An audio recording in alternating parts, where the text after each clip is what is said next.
Joseph V. Stalin was born on December 21st, 1879 in the town of Gori, Georgia. As he grew up, he experienced poverty that most peasants had to endure in Russia at the end of the 19th century. His father was a bootmaker and his mother was a washer. At 16, he received a scholarship to a Georgian Orthodox seminary, where he rebelled against the imperialist and religious order. However, after missing a final exam in 1899, he was expelled. Shortly after leaving the seminary, Joseph discovered the writings of Vladimir Lenin and decided to become a Marxist revolutionist, who later joined Lenin's Bolsheviks in 1903.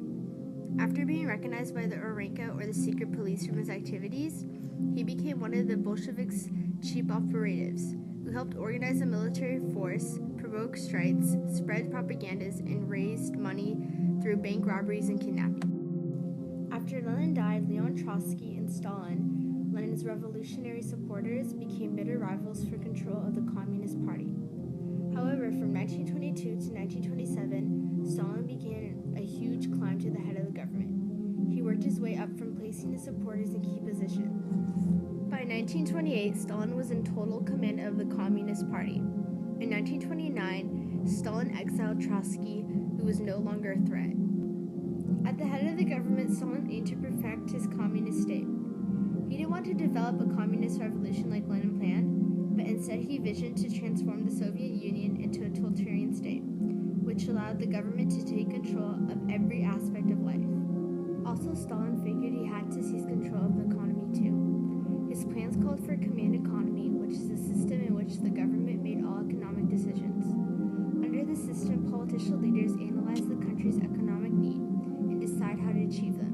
To remodel the Soviet Union, Stalin conducted revolutions in industry and agriculture. Stalin outlined for a 5-year plan which meant the government would take drastic steps in forming rapid industrial growth.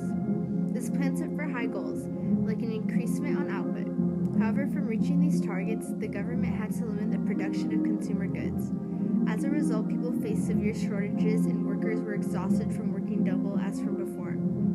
But the industrial production increased more than 25% from 1928 to 1937. Also, Stalin's agricultural revolution was successful. Stalin combined 25 million privately owned farms by the government. To increase food production, Stalin used machinery, which ended up successful, and the numbers of workers were limited. However, many peasants revolted from this work and destroyed crops and protested. Millions of peasants were killed from Stalin's agricultural revolution, and many were shipped to Serbia. Using violence and terror, the country's production increased twice the wheat that had been before collective farms. To dominate the nation, Stalin used violence and terror to keep the nation in order. Stalin used the secret police to help destroy his enemies, stop riots, and execute traitors. Stalin launched the Great Purge, which was a campaign of terror, directed to eliminate anyone who threatened his power.